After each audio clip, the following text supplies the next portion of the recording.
Tom, cara, a gente tá vendo lá essa última guerra que é a que tá chamando mais atenção, que dá pra dizer que é Estados Unidos e Israel contra o Irã ali. Sim. Que foi uma coisa que teve uma guerra lá dos 12 dias, algumas coisas aconteceram já. Cara, todo mundo imaginou que fosse ser uma guerra que fosse ser resolvida rápida, ou que nem foi resolvido lá o problema, entre aspas, da Venezuela. O cara entrou, tirou o Maduro e foi embora. Achou que algo parecido ia acontecer no Irã, mas quem entende sabia que isso não ia ser bem assim, né?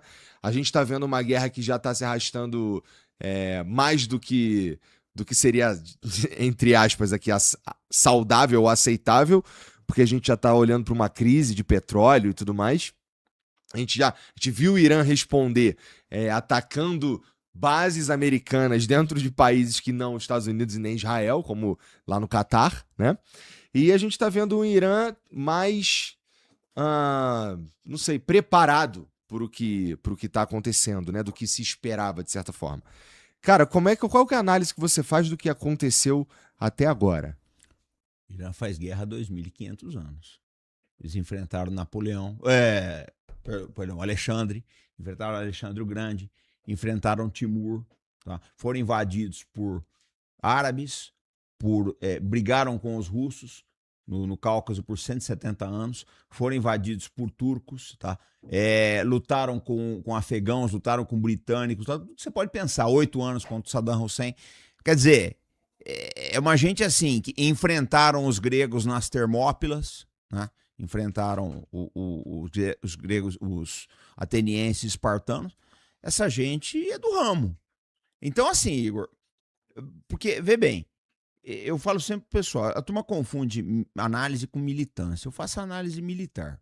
Então, pra mim, cara, eu tenho que explicar pro público como é que tá a situação do combate. Agora, você sabe como é que é o Fla-Flu. Sim. O Fla-Flu que vira isso daí. O Irã vem se preparando há anos pra isso. Eu tava conversando outro dia com o pessoal do governo iraniano e a turma que faz esses drones, deixa eu mostrar aqui pro pessoal. Esse aqui. Isso, deixa eu mostrar. Isso aqui é o Shahid. Tá? Na verdade, esse aqui é um Gueran russo, mas o Shahid é a mesma coisa. A pessoa que faz isso aqui é uma molecada de 30 anos de idade, cara. Um pessoal bom, dessa geração Z que tá aí. Uma cabeça super aberta, inventiva pra caramba. Então, assim, as soluções militares que o Irã tá apresentando contra os Estados Unidos, que tem equipamento da época da Guerra Fria, da Guerra do Golfo, pô, cara, são extremamente inovadoras. Antes de ontem, eles destruíram um avião de 540 milhões de dólares. Deram uma sarambada num Boeing que estava na pista lá na Arábia Saudita, rachou o avião no meio. E um avião de 540, é um avião raro. Os Estados Unidos só tem 14 ou 16 daqueles aviões, né? Com radares sofisticados aí. E assim, ninguém esperava. Foi a primeira vez na história que um avião daquele lá foi destruído. Então, assim, pra gente que estuda o Irã, que vem acompanhando já há anos, né, há décadas aí, não é surpresa. A dúvida nossa, nós tínhamos todos os analistas, todos, tinha uma dúvida. O que a China e a Rússia iam fazer? Isso. A gente não sabia disso. Olha, o que a gente sabia? O Irã sozinho não pode com os Estados Unidos. Ainda não sabe o que a China e a Rússia vai fazer. A gente só desconfia. Desconfia. A gente só desconfia. Porque, vamos ser sinceros, Igor, você é um cara antenado. A pontaria do Irã melhorou bastante nesses 8 meses, né? Eu preciso explicar, você quer que eu desenhe? É verdade. No entanto, uma entrada da Rússia ou da China de formal, uma ajuda formal já tá mais distante da gente imaginar. Não, né? Eles não vão fazer isso. Exato. Principalmente a China. Principalmente a Você China. quer ver uma coisa? Quem tá pagando o pato é a Rússia. Todo mundo fala, a Rússia tá... Mas eu acho que o chinês está ajudando muito mais e você não vai ver. Porque esse aqui é um negócio que eu observei. O Irã, depois da Guerra dos 12 Dias, eles trocaram o sistema deles de GPS. Eles usavam o GPS americano, que é esse que você usa no teu carro. Muito bem. Tiraram, falou, esse sistema GPS aqui, o americano pode bloquear o sinal, a gente vai se ferrar. Então eles adotaram o sistema do GLONASS russo e do Beidou chinês. Eles fizeram isso daí. Só que, em paralelo a isso, né, os drones do Irã e os mísseis usam sistemas de leitura do solo e comparação com inteligência artificial e sistemas inerciais que são fabricados na China. Aí o que a gente notou? A pontaria dos caras melhorou pra caramba. Você achar um avião raro no meio do deserto, a 800 quilômetros das tuas bases, pô, tu tem uma pontaria boa pra caramba, né? Deu no meio do avião. Você vê as fotos. Depois Deixa eu ver como é que é o nome do avião? É E3 Sentry. Isso que eu mando pra ele aí. Tá bom, então manda. Eu vou mandar pra ele aí. Aí o que acontece? Eu tenho aqui, eu tenho separado essas fotos aqui. Esse avião é um avião que você falou que os americanos têm pouco, entre 14 e 16. Sim. Por quê? Porque a gente não sabe exatamente quantos são, ou sei lá. E aí tu também disse que nunca um desses foi destruído. Não, Essa nunca. foi a primeira vez.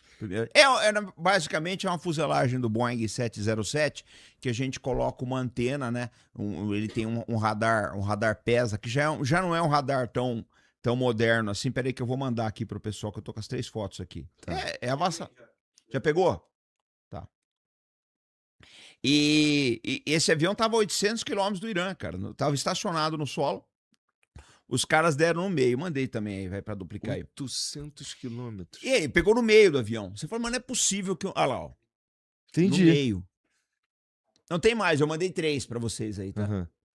Tem uma que mostra bem aí. Aqui, esse prato que você tá vendo, essa substância, essa Ali estrutura embaixo. preta, era o o radar deles aí. O radar de busca. Esse avião, ele é usado, ele estava sendo preparado, eu imagino, para fazer o quê? Para sobrevoar o Irã? Então, aí é outro problema. Não sobrevoa. Tá. Pouca gente tá sobrevoando o Irã. Aí, olha a Nossa cacetada, senhora, cara. mandou pro espaço. A lambada que foi.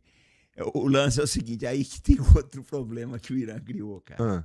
Os primeiros dias da guerra, os americanos tinham posicionado há anos já, principalmente no Bahrein, no Catar, na Arábia Saudita também, no Kuwait, vários radares de longo alcance, radares de banda X, de uma cobertura bastante ampla. O que esses radares fazem? Eles dão alerta míssil.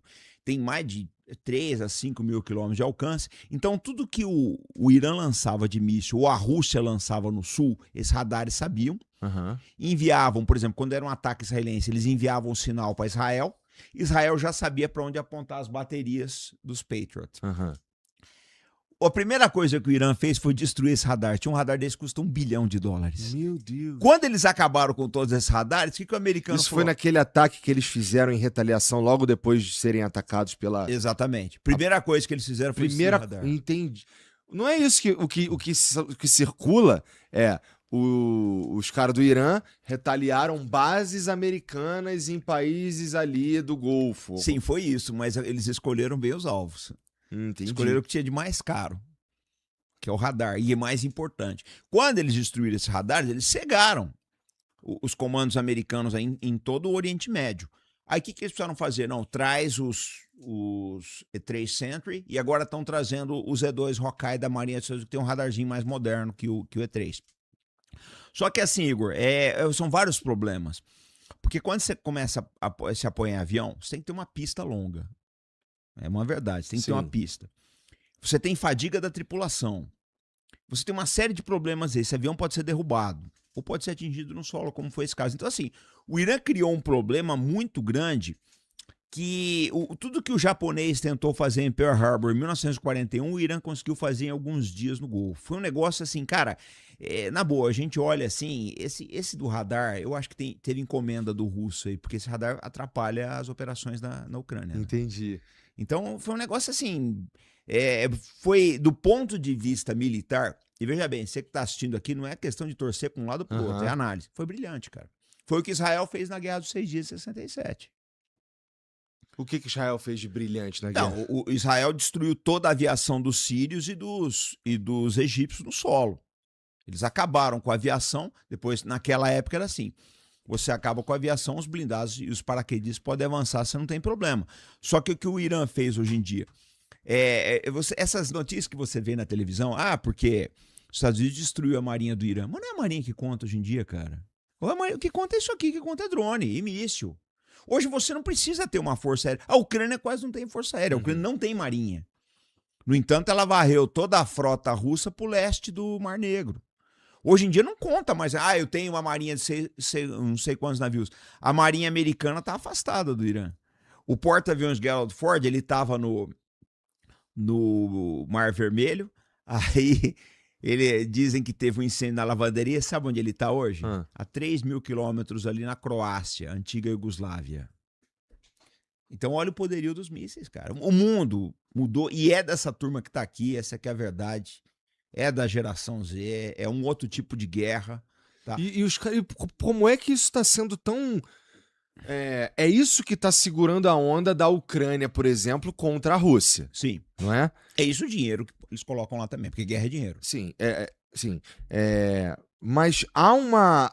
Como é que os caras mais da geração antiga, a gente começou, acho que a gente falou quando estava gravando a chamada, que os caras mais antigos das outras gerações, Boomer e geração X, eles estão tendo dificuldade em se adaptar, a entender, na real, essa guerra que está acontecendo agora, não é?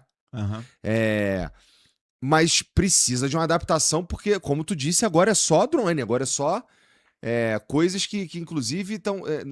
eu vejo as imagens da guerra lá na Ucrânia, lá, do drone que vem, explode um cara, aí eu fico, caraca, entendi, agora é isso que tá acontecendo. E tem, no caso do Irã, os caras esperam que os Estados Unidos vão tentar chegar com superioridade aérea, porque é isso que eles fazem de uma forma geral também, não é? Então quando você já sabe, inclusive, como é que o cara vai vir, isso não te ajuda também? Não, olha só, você tem que olhar o seguinte, isso aí a televisão também não fala. A maior parte dos disparos de mísseis dos americanos e dos israelenses sobre o Irã é tecnologia standoff. O que é tecnologia standoff? Você vem com a aeronave fora do alcance radar e você lança um míssil ou uma bomba guiada, tá? De maneira que esse avião aqui, ele não está ameaçado pelo sistema de radar que guia os mísseis. Uhum. Só que o problema é outro. Teve um caso aí, isso foi outra coisa. Os Estados Unidos tinham um avião, o F-35 seria um avião invisível. Só que o Irã, tanto o Irã quanto a Ucrânia quanto a Rússia, os três, eles estão usando a técnica da emboscada. Como é que funciona essa técnica da emboscada? Você usa muito pouco radar, você sabe as rotas de fuga das aeronaves, você usa muito pouca iluminação de radar para não ser pego por mísseis anti-radiação, você sabe a direção dessas aeronaves e você dispara um míssil guiado por calor. Você sabe que o avião já está ali.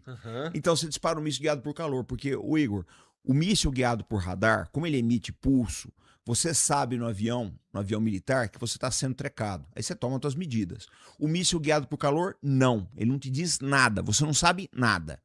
A hora que você menos espera, ele bate no teu motor e você já era. Foi isso que aconteceu com o jato F-35. Então, assim, é o que eu falo para você. Essa garotada, esses engenheiros novos do Irã e da Ucrânia, esses caras estão fazendo o diabo. E eu acho que isso vai ter que mudar completamente a mentalidade das Forças Armadas. Porque hoje em dia faz mais estrago. Na minha época de tenente, era o bombadão da academia e tal. Hoje não, cara. É o garoto aí, o nerd com um celularzinho e um tablet, que esse cara dirige um drone. E aí? Um drone você imobiliza uma companhia no campo de batalha, né? Assim, é uma nova era. E assim, o jeito de lidar com isso é fazendo... Vamos lá. A gente, é como se fosse... Dá pra gente imaginar isso, ô Robson, como se fosse um pedra, papel e tesoura um pouco mais complexo? Ó, se a gente tem a infantaria, a força aérea, assim, a superioridade aérea ganha da infantaria, né? Aí só que tem um outro dispositivo que ganha do aéreo, que tem um outro dispositivo que ganha desse. E aí o drone parece ser o mais coringa de todos. É isso que tá acontecendo agora? Mas... O que ganha do drone? Não, o que ganha é você conseguir colocar mais munição exatamente naquele ponto do campo de batalha. Mas o problema não é esse, Igor. O problema é que todas as bases americanas estão vigiadas por satélite.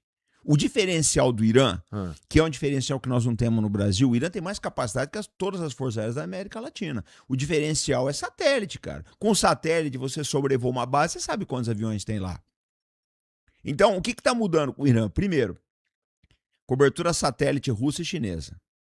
Eles sabem onde é que está a marinha, sabem onde estão os aviões. E a segunda coisa é que provavelmente a China forneceu radares Y8 para o Irã. São radares de longo alcance capazes de detectar aeronaves invisíveis. Então, o que acontece com isso? A aviação, tanto Estados Unidos como Israel, está tendo que usar essa técnica que eu te falei, que é do standoff. Né? Então, você não consegue se aproximar efetivamente. Aí você fala, mas eles atingiram a casa do Khamenei. Sim, meu amigo, mas essas armas de standoff, elas têm um alcance grande. Aí qual é o outro problema que a gente tem aí? Você sabe qual é o tamanho do Irã? Além disso, o território do Irã é todo acidentado. Todo acidentado. E outro, o Irã é 1/5 do território brasileiro. Cara, essa coisa que eu vejo, os caras falando, nós já destruímos 1/3 das armas do Irã, isso é uma fantasia, cara. Isso é uma fantasia. Num país montanhoso daquele lá, 1,5 milhão de quilômetros, 5 vezes o tamanho do Vietnã. 5 vezes. O americano ficou 10 anos no Vietnã, não conseguiu desintocar os caras de lá. O Vietnã não tinha um décimo da engenharia que o Irã tem. Então, eu acho uma fantasia muito grande, que é para enganar o público, na minha opinião, e é um engano perigoso, você dizer, nós destruímos 1/3 das armas do Irã. Como é que você sabe, cara? O país é enorme. Outra coisa, o governo Biden tirou os americanos do Afeganistão. Hoje, o Afeganistão faria falta para os Estados Unidos. Você tem aquele mapa aí? Tem, tá aí. Quer ver? Ó? No mapa eu mostro para vocês. Olha lá, ó. Tá vendo ali o Afeganistão bem a leste ali Herat, ali Afeganistão. Tô vendo. Se os americanos tivessem as bases no Afeganistão, eles poderiam atacar o leste do Irã. Como não tem mais, todos os ataques têm que vir de oeste. Agora, o Igor, é engraçado, né? Porque as invasões que deram certo no Irã geralmente vieram de leste. Ou seja, foi uma lambança e tanto sair do Afeganistão. Pois, do ponto de vista militar, parece que sim, né? É porque aqui o oeste dele é muito montanhoso. Você tem a cadeia dos Zagros ali, Zagros, não sei. Então é muito montanhoso. Então assim, cara, eu vou falar pra você. Não é impossível fazer, mas, camarada, é um pesadelo. Tô jogando limpo com você, é um pesadelo. Não tô dizendo que é impossível. Eu acho que não existe nada impossível em termos militares. Mas eu estou falando de um país que é 1/5 do tamanho do Brasil e 90 milhões de habitantes. Cara, eu acho meio irresponsável essa guerra aí. Agora, paciência, né? Mas